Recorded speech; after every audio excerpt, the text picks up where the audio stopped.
My name is Yuliia and you're watching Multicultural's Community Hour.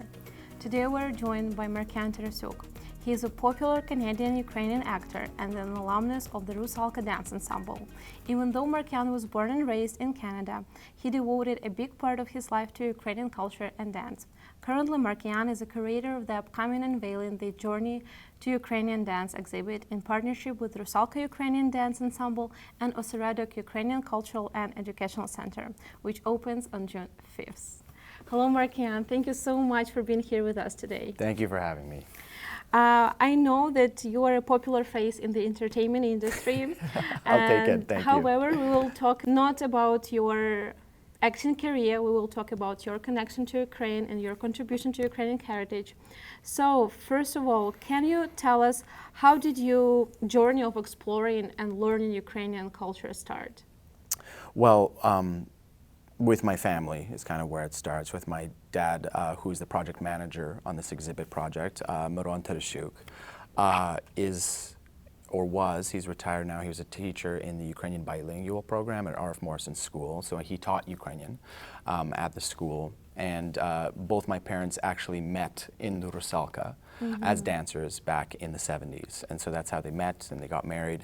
So I always explain that the Rusalka to me is my family because I wouldn't be here without the group, neither would my sister, and a lot of my family met dancing. So growing up I was surrounded by Ukrainian culture, the language, and then of course Ukrainian dance. So I went to my dance school since I was 5 years old, so I Ukrainian danced since I was 5. I eventually joined the Rusalka when I was 16 and I danced on and off for 4 years with the group. So dance, especially in terms of the Ukrainian culture, has, I would say, been my focus, and it has been the biggest part of who I am, Ukrainian culturally. But aside from that too, of my Dido on my mom's side was a priest in the Orthodox Ukrainian Church.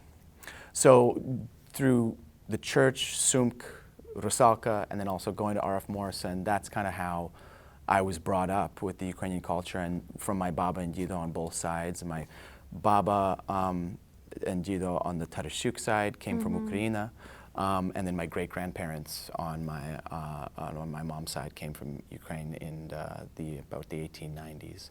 So I've been surrounded by it, and I attribute all of everything I know about Ukrainian culture to my family and to my grandparents, because they've passed on the traditions that we've kept on, and that now that my generation with me and my cousins are upkeeping and making sure that those traditions don't go away, because that's incredibly important to me. And then projects like the Journey Through Ukrainian Dance exhibit is how I still stay connected and try to contribute whatever I can to the preservation of Ukrainian culture in Canada, because it's very important to me. You devoted a big part of your life to Ukrainian culture. How did Ukrainian culture and dance shape your personality? Oh, that's a great question. I mean, it's who I am, right? Like, I think you learn everything about yourself through those experiences. With Ukrainian dance, and with the exhibit, I talk about in it kind of how formative that those years are, dancing, because that's where you create friends, it's where you grow up. So you're inevitably shaped by the culture, because that's what you're surrounded by all the time. And I think keeping culture alive and kind of alive within myself makes anyone, but I'll speak for myself, kind of more well-rounded and more vibrant, because when I take on any kind of Ukrainian project or take part in any tradition, those are traditions that are hundreds, if not thousands of years old. So you feel the connection to somewhere at all times, which I think just creates a more sense of self, and that contributes to your personality and how you view the world. And I love staying connected as much as I can to it. I think it's not easy to keep this Ukrainian identity when you were born in Canada. There is no many people who speak Ukrainian, and like you live in a multicultural society, but you got it. Yeah, I mean, I'd say it's easier in Winnipeg because of how many Ukrainians are here. Yes. You know, so, but you're right that I think the effort to preserve Ukrainian culture and to keep it going has to come from within, right? So if I decided, or like my generation decided, yeah, this isn't important, and it dies, right? Which is something that obviously I don't want to ever happen, and within my community or Canada. And I think that what makes Canada a special place is how celebrated and preserved every culture is. And, you know, and especially Ukrainian.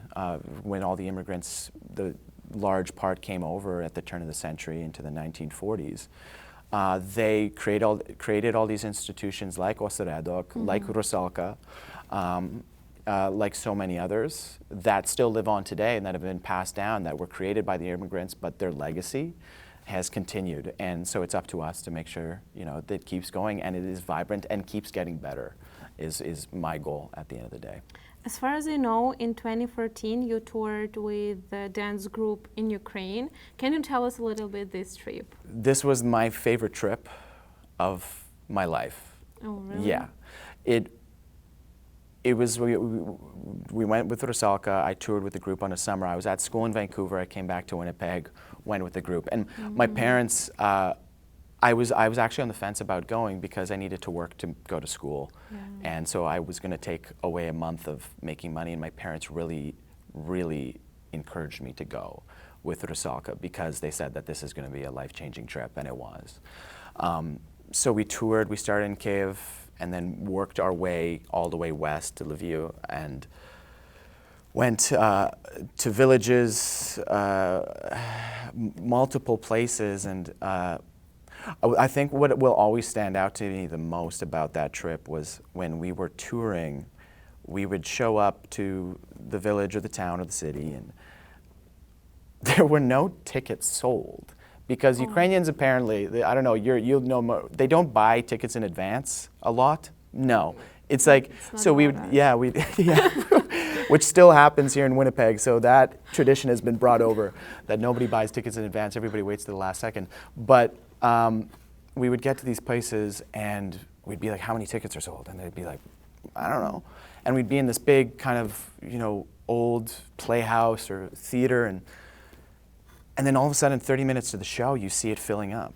Yeah, and I still get goosebumps thinking about it because we sold out every show we did there. And so people showed up to see this group from Canada filled with second and third generation Ukrainians. The people were blown away that we were doing this in Canada and that we came to Ukraine and we weren't bad, like we were pretty good. So they were better than some dance team in Ukraine. Thank you. I didn't want to say it, you can say it.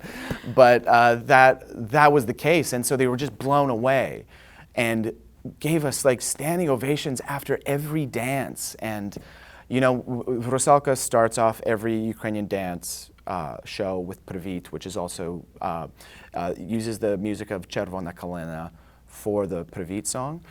And you know, the curtain goes up and I was doing that dance, and I've never seen it because it's never happened here in Winnipeg or Canada when I've done this dance many times, of everybody in this theater and theaters that we did the show would stand up immediately and put their hands on their hearts. Oh, sorry, I'm hitting the mic there.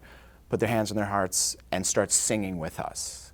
And it was just an incredible experience that I've never had before, where again, from a kid who grew up in Winnipeg, Manitoba, English, to have that kind of cultural connection in Ukraine with a theater of 1,500 people, it was life-changing. That's all I can say. So it's like those experiences where you understand at that point the importance of what you're doing here in Canada. That was on full display when we got to Ukraine and did those dances there. The meaning of what I was doing was finally realized, and I understood it for the first time, as opposed to being here in Winnipeg, being like, I'm just doing a fun thing, I'm Ukrainian dancing, my parents put me into it. No, the importance of that was, I finally saw that in Ukraine. And so that's where I think the turning point with my culture came, was when I made that trip. Yeah, when I came to Winnipeg, I was impressed how people preserve this culture, and like Rusalka is very, like, gorgeous team, right? Yeah. And in Ukraine, we have a lot of Ukrainian dance team, right? And all the time they are performing like on a regular basis, nothing special. Yeah. But when you realize that this team from Canada and they do this dance in Canada, yeah, that's why people were so impressed. We did a workshop with Virsky when we went there, so we trained with them, and there is a different attitude. Of course, Virsky to me is like the crown jewel of Ukrainian dance in the world. They're just incredible. Like, it's crazy what they can do, and the precision of what they can do. But I think, again, what you just talked about, the attitude of it, was they're just doing a job and we're just dancing. It's like, this is what we do. Yet we were so excited and so enamored with them that I think there was a bit of like, why are you so obsessed with this? Or like, why does this make you so excited? We're just whatever about it. And I was like, trying to be like, no, what you're doing is so incredible to us, and we strive to be like you. And that's the level that we're trying to accomplish here in Canada, is get to that Virsky level, which is always kind of the standard. And so, yeah, I think the passion for it here is just a little higher. But yeah, again, I'm biased. I see how your eyes bright when you talk about the dance. Like, yeah. What was your expectation before coming to Ukraine, and did this expectation meet reality? They met. It was beyond my expectation of the. And again, you have to also know the timing of when we were there, right? In 2014, right before like the Maidan, right? Yeah. We were there right before, in August, late August into September, then Maidan, and the square started in October, so a month later of that year, the first initial protests started. So I also, now if we're connected to the war right now, of going to these places and seeing, to me, which was a thriving, peaceful country at the time, and getting to experience that and to be welcomed with open arms by Ukrainians and the people over there. And I also got to meet my family when I went down there. So we met up with them for dinner, and this is on my Tarasiuk side of the family, which is through my baba and her siblings, kids. Yeah, family there. Here, I'll tell you a story of my dad was on the trip with me, and we met up for this dinner, and I was so taken aback by one of my relatives who was around my dad's age. Had the same mannerisms as my dad and looked like him, even though they haven't met for 30 or 40 years. What they did was the same. And so again, that was a display to me of your family and the genetics, and it's not far away, even though you're halfway across the world. These people felt so familiar to me. So I'd say there's just the trip and the experiences we had, the friendships that I created, and those are lasting memories for the rest of my life. And yeah, it far exceeded what I expected. And Ukraine is such a gorgeous, alive country. And those people know how to have fun over there too. When you arrived in Ukraine, did you feel yourself as a foreigner, or did you feel like you were in your place? I felt more at home. You know, this was the first time that I've been to an Eastern European country.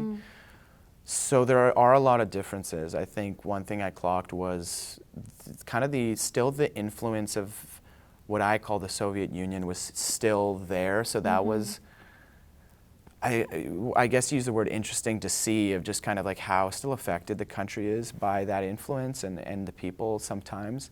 So I'd say that was the only foreign feeling, because I've never felt any type of communist energy in my life. If that's the word to use, I don't know, but I just, that's what I'm going to say. So that was the only foreign feeling, but everything else felt like right at home, like truly. And to finally see all these traditions on display in just a regular daily life, and day to day, as opposed to being a special event, which is what happens here in Winnipeg. It was, yeah, it was just so special, and just like again reignited my love for Ukrainian culture. Yeah, that's cool. Now let's move on to a key question. Let's talk about the exhibition. The opening is only a week away, and you have said that it's your childhood dream to creating an exhibition. So how do you feel now? I feel great. I'm so happy with how it's turned out, and the work that has been done, and the everything about it. I'm excited. Yeah, you're mentioning. I mentioned on my Instagram with it that it's a childhood dream, because I grew up. My mother is, or was, she's retired now, was at one point a curator for Parks Canada, which is like our national historic site, with forts or homesteads or museum projects. So I was surrounded by her influence growing up. Mm-hmm. I went to a ton of museums growing up, and I still to this day, every time I go to a new city, I Google top 3 museums in this place, and I'll always go. That's kind of what I do when I travel. I just love museums. I love what they stand for in terms of education and giving people experiences with the past is really what their goal is because when you feel like Ukrainian, feel more connected to your past and to your heritage, I think it informs the way you see the world and the knowledge, because you know what's come before you. So with that all in mind, and loving museums, when this project came up, I was just so excited because I got to now do one. And I've always been so interested in the process behind creating a museum.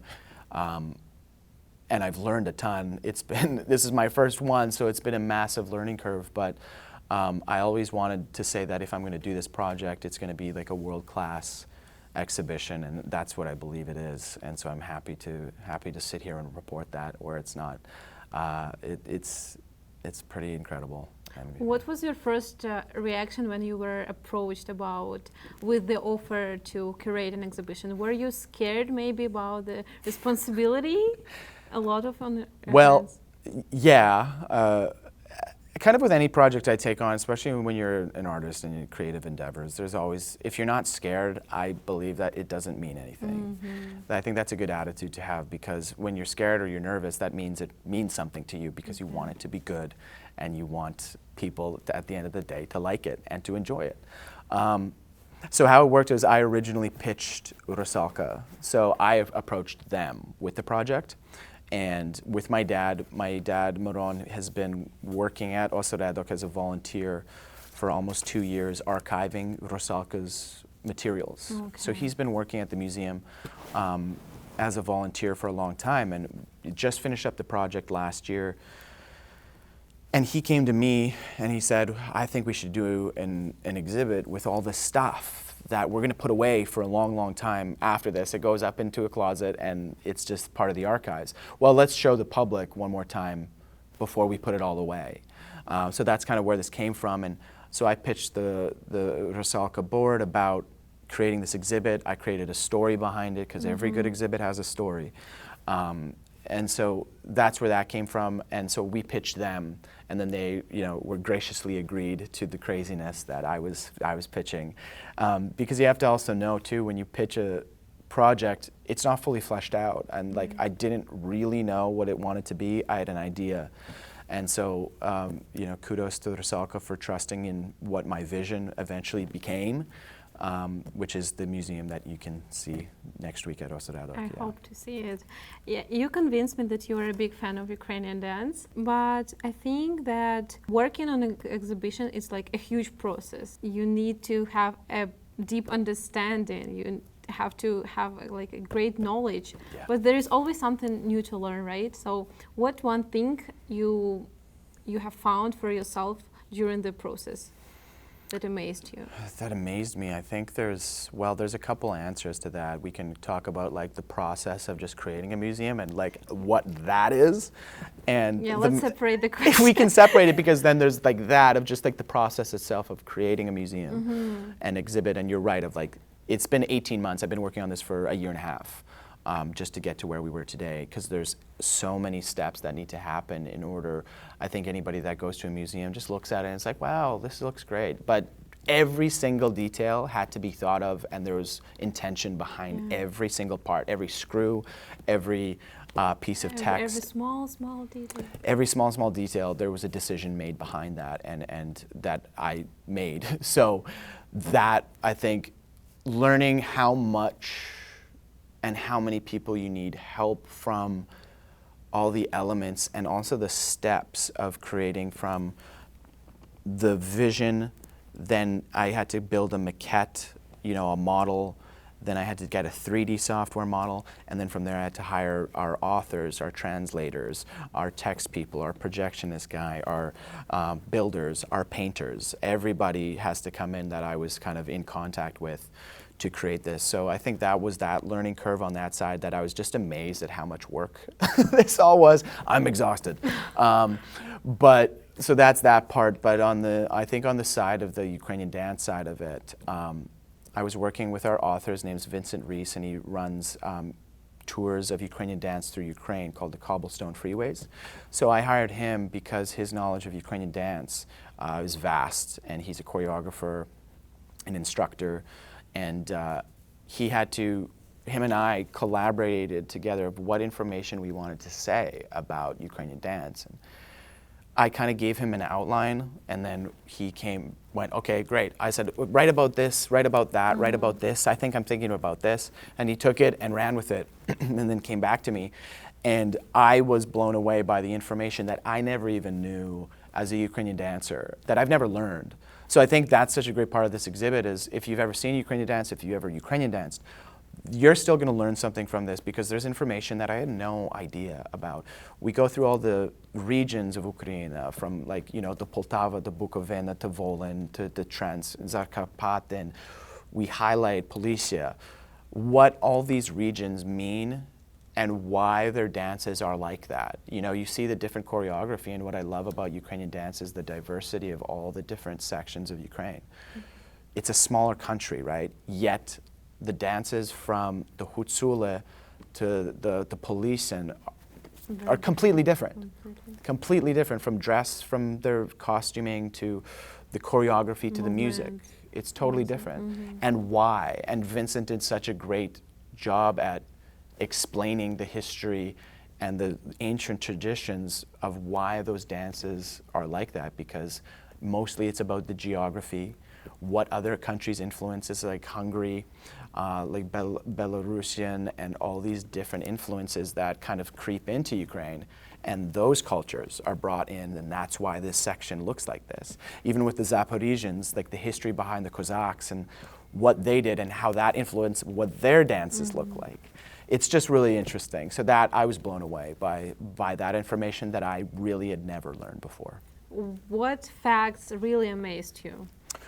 Historical or cultural? Historical, cultural. I mean, I think like one of the things we really talk about is how Ukrainian dance got transferred over to Canada.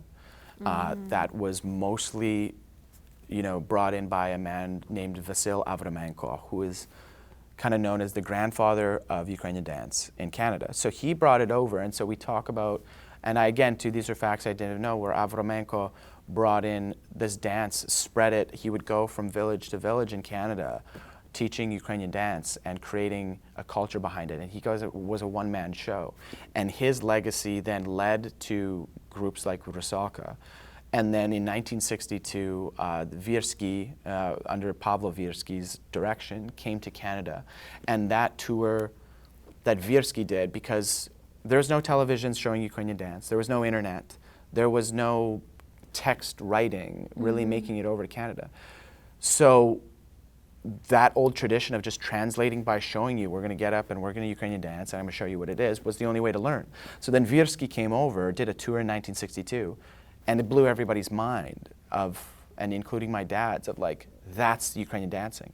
So then Canadians finally saw what real Ukrainian dancing looks like. And that just skyrocketed kind of the art form within Canada. And then from there, different choreographers and people were inspired, different groups created. And so you see, again, too, this is all explained in the exhibit, come check it out. That influence, and again, that's what I didn't know. really, that's never been talked about, with my Ukrainian dance experience. But knowing that is just a really, really cool thing to understand how Ukrainian dance came to Canada and why it is so vibrant today.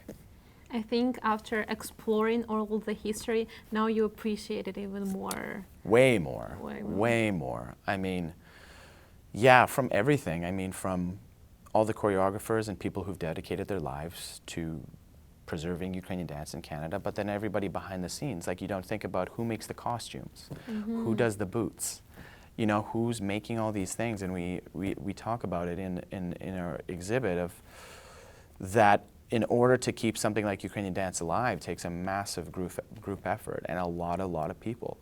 I designed a book for Rusalka in 2019 called The Legend and the Legacy that was published, and we listed, I think, from the Rusalka's start in 1962, there's been over 400 dancers who've come through UNEF Hall in Winnipeg. So again, and that's only one group, right? Wow. So and there's so many groups in Canada that you just see kind of like how many people really have kept this going over the years. We just see a cool performance on a stage, but we don't know all the work behind this. Yeah. This 3-minute dance. The 3-minute dance of who had to teach those dances, the dancers getting it to, all the costumes. And, so I hope with this exhibit, the appreciation for, Ukrainian dance specifically is more, is communicated through our exhibit to the people that come through and see it. I hope that's clear of just like how much work this really all takes in order to make sure that Ukrainian culture thrives in Canada. Yeah. What personal goals did you set for yourself in developing this project? What are some of the main messages do you want to convey to the audience? My story of Journey Through Ukrainian Dance that I decided to go with at the end of the day is the story of a Ukrainian dancer, which was my story, which is my dad's story, which is my mom's story, which is everybody's story. From the time that you learn Trebushechka in her church hall or community hall, to the time you grow up, learn all the dances, you go to weekly classes, to auditioning for Rusalka, to getting into the group, to going on tour, to going to Ukraine, to going to all these places, creating friends, meeting your loved ones. My sister and brother-in-law met in Rusalka.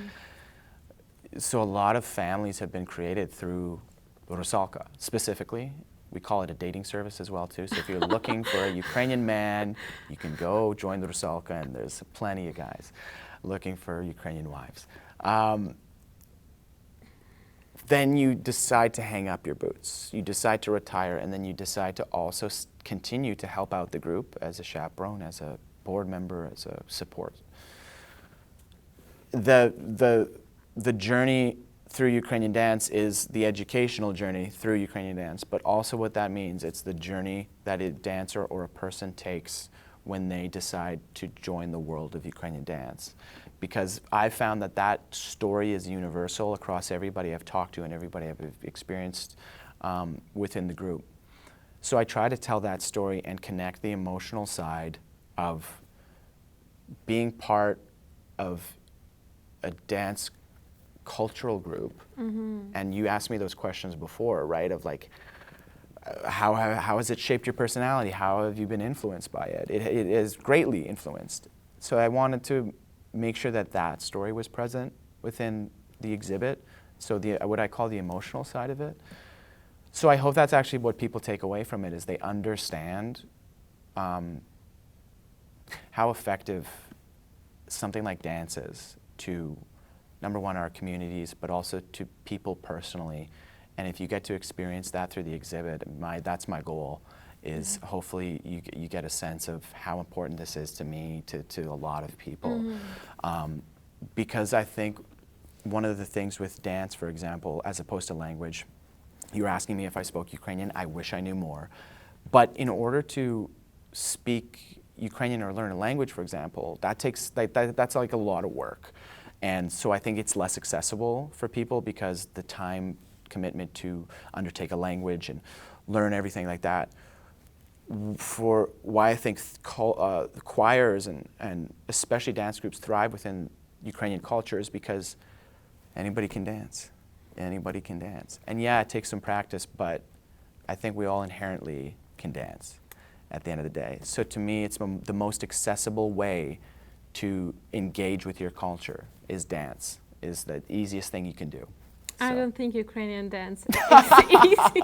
You can do it. Look, polka, you know, have a couple drinks on a Friday night at a social, and you'll be able to do it, right? So it's okay, maybe it's a little hard, but I just think it's a really accessible, fun way because it also gets exercise. So there's like a workout component to it. There's a social component to it. Yeah. Learning a language is such a personal thing that you're doing by yourself at a class or Rosetta Stone or whatever you want to do. With dance, there's so many pros that you can also get out of it during the entire process. So I think that's, again, too, why it's such a great way, I think, in anybody's culture, to, if you wanted to get involved, go dance. Go dance. Yeah. I think dance always been a big part of Ukrainian culture, and now more than ever it's important to preserve our history. And yeah, congratulations again on the amazing opportunity to showcase Ukrainian cultural dance, and looking forward to seeing it.